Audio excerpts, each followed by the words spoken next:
Le 2 octobre 1753, le général Gaffori, chef de la résistance corse, est assassiné à Corte.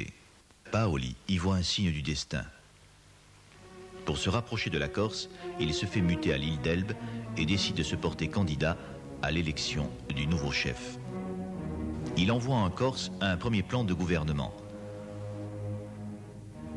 Son frère Clément prépare habilement son retour et rassemble un parti favorable.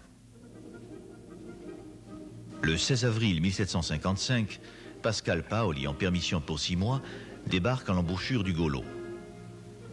Il est accueilli par une troupe nombreuse et enthousiaste qui l'escorte jusqu'en Casink, puis il se rend à la maison natale de la Strette qu'il n'avait pas vue depuis 16 années.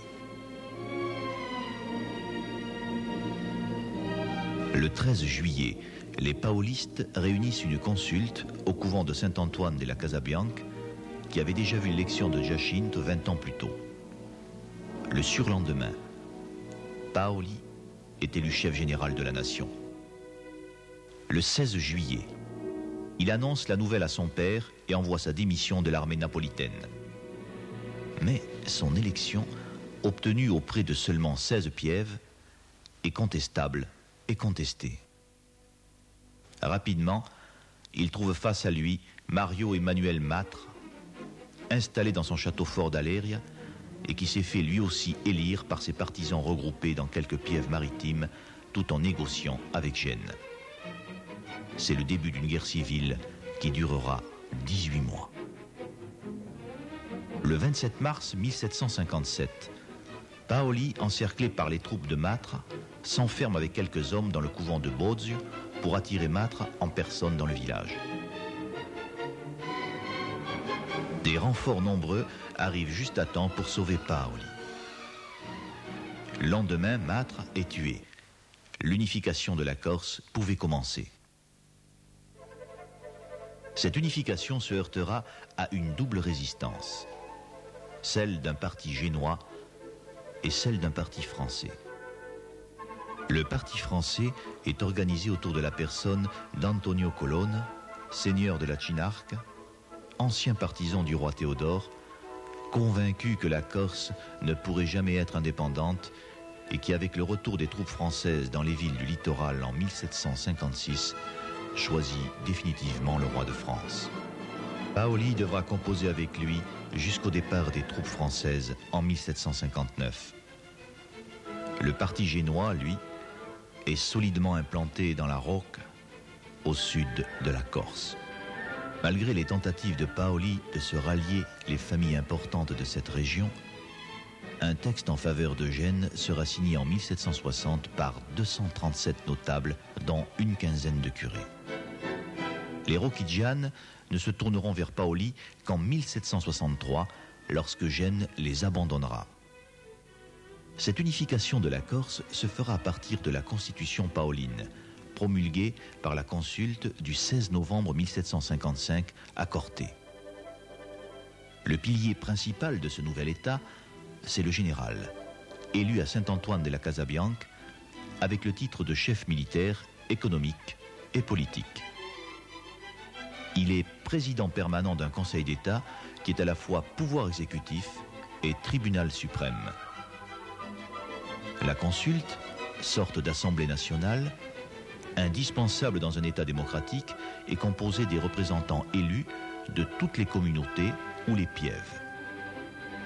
Dès lors, et malgré de faibles moyens, Paoli va, en 14 années, accomplir une œuvre immense. Faisant de Corte la capitale de l'État corse, il va organiser la justice pour tenter de mettre fin à la vendetta, créer une armée, une imprimerie, une monnaie, encourager l'agriculture et le commerce, développer l'instruction publique et enfin créer un port à l'île Rousse et une université à Corte. Dans l'Europe des Lumières, cet État corse indépendant, fondé sur une constitution qui prévoit la souveraineté du peuple et la séparation des pouvoirs, attirera la considération des philosophes et des puissants européens. Propagée par l'écrivain écossais James Boswell, l'image de marque de Paoli se répandra à travers toute l'Europe, à l'instar des nombreux portraits du chef des Corses, devenu un héros à l'antique. Laissez tomber toutes ces vieilleries. La lecture, si on y aura, ce sont les mérites et les exploits de son chef qui font des Corses l'objet de la curiosité publique. Le bienfaiteur d'un pays sauvage. Cette petite île étonnera l'Europe. Le généreux protecteur et défenseur de sa patrie, cet grand homme dont l'estime et la vénération ont déjà rendu le nom immortel. Je suis sensible à la grandeur d'âme de Paoli et à la façon généreuse dont il a défendu sa patrie. En Amérique, les partisans de l'indépendance se réuniront en portant un toast à Paoli et aux braves Corsicans. Ils iront à l'assaut des forteresses anglaises au cri de « Viva Paoli !» À Corte, le gouvernement s'installe dans le Palazzo della Signoria, où siégeait auparavant le lieutenant génois. Il devient désormais le Palazzo Nazionale. D'importants travaux permettent d'aménager au premier étage une salle du Conseil, où siège le Conseil d'État et le tribunal civil.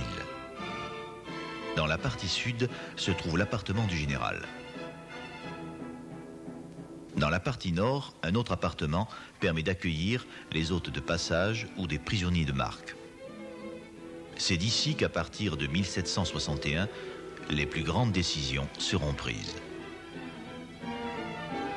L'héraldique du jeune État corse sera la tête de Moore, surmontée d'une couronne royale et entourée de 2 géants ailés armés de massues. On le retrouvera à l'en-tête du papier timbré et des actes du gouvernement, au frontispice du livre Justification de la Révolution de Corse et à partir de 1762, gravé sur les monnaies. La Tseca, hôtel des monnaies, est installé à Murato, dans la maison de Giuseppe Barbaggi. Quand j'arrivai à Murato, j'eus le plaisir de faire la connaissance du signor Barbaggi, qui a épousé la nièce de Paoli. Je trouvais en lui un homme sensé, intelligent et de bonne éducation. J'obtins des spécimens de différentes espèces, des pièces d'argent de 10 et de 20 sous, et de cuivre de 2 et 4 sous. On me dit l'espoir que les Corses avaient de frapper des pièces d'or dans 1 an ou 2.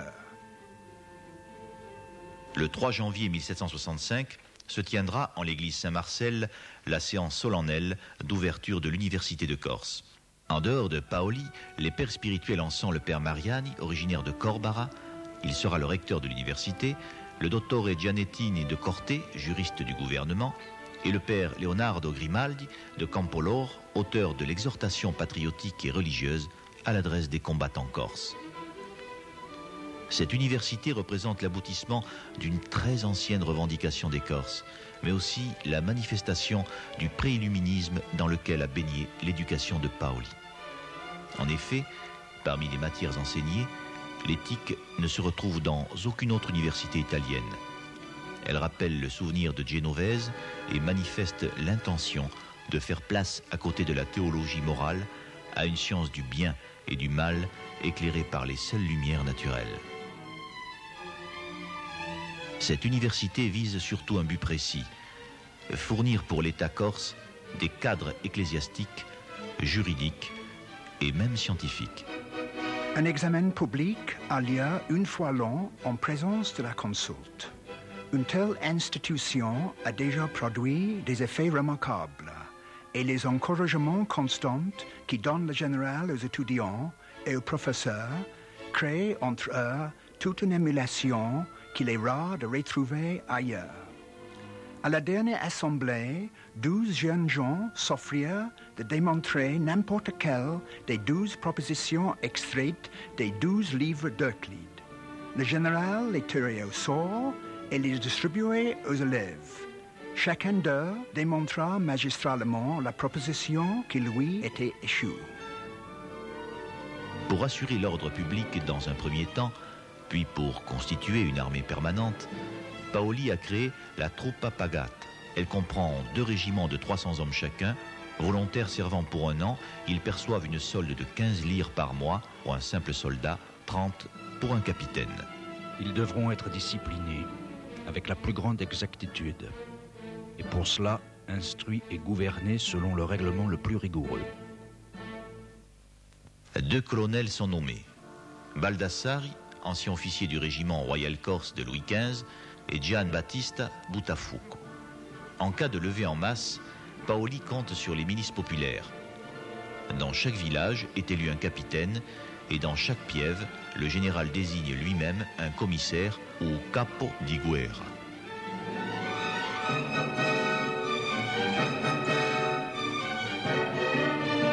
Pour desserrer le blocus militaire imposé par Gênes, Paoli décide de créer une flotte, commerçant dans un premier temps, puis militaire ensuite.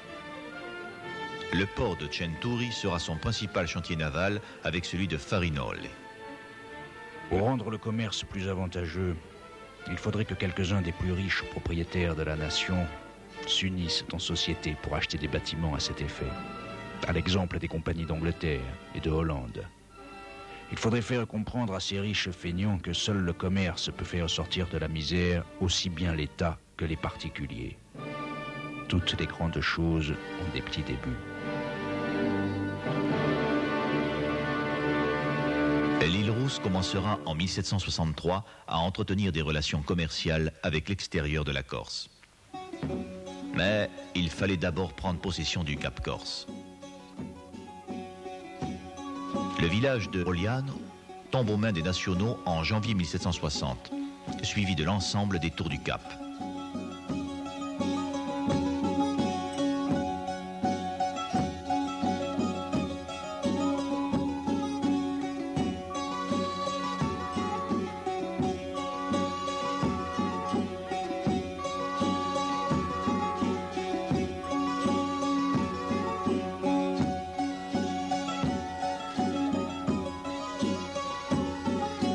Le port de Macinaggio, position stratégique importante sur la route de Gênes, résistera pendant 5 ans aux nombreuses attaques des Corses jusqu'à ce que les Génois l'abandonnent en 1765.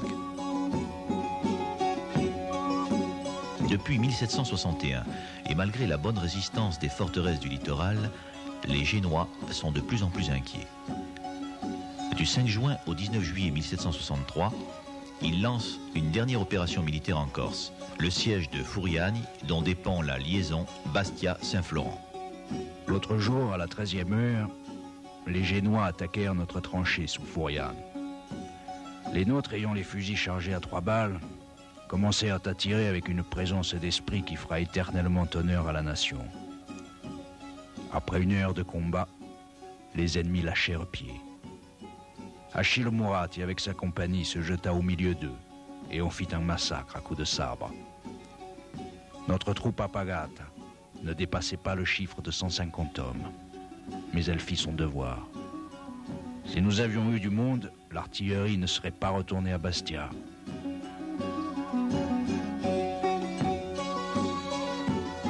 Dès lors, Gênes abandonne les tours littorales qui restaient encore en sa possession et entre en négociation avec Louis XV.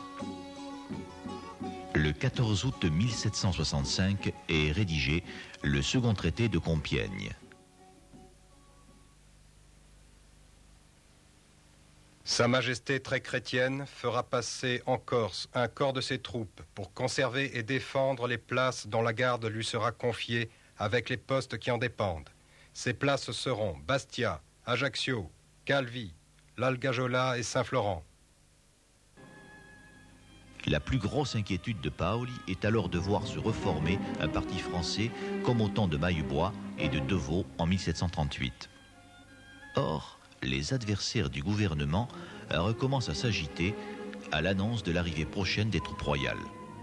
Parmi eux, Filippo Maria Costa de Moriani et surtout Giacomo Pietro Abatucci qui exerce son influence sur le Taravo et la Rocca. Les anciens partisans de Gênes se rapprochent de la France. Le 29 mai 1767, après 102 jours de siège, le capitaine Achille Mourati et ses hommes s'emparent de l'île de Capraille. À Gênes, c'est l'affolement. Le gouvernement décide de céder la Corse à la France. Le 15 mai 1768, Le traité de Versailles dissimule la vente de la Corse, qui n'est officiellement cédée à la France que temporairement. En fait, les clauses secrètes prévoient le versement de 2 millions de livres en 10 ans. Il restait à savoir si les hommes ont le droit de vendre d'autres hommes. Mais c'est une question qu'on n'examine jamais dans les traités. Siamo venduti come un branco di pecore.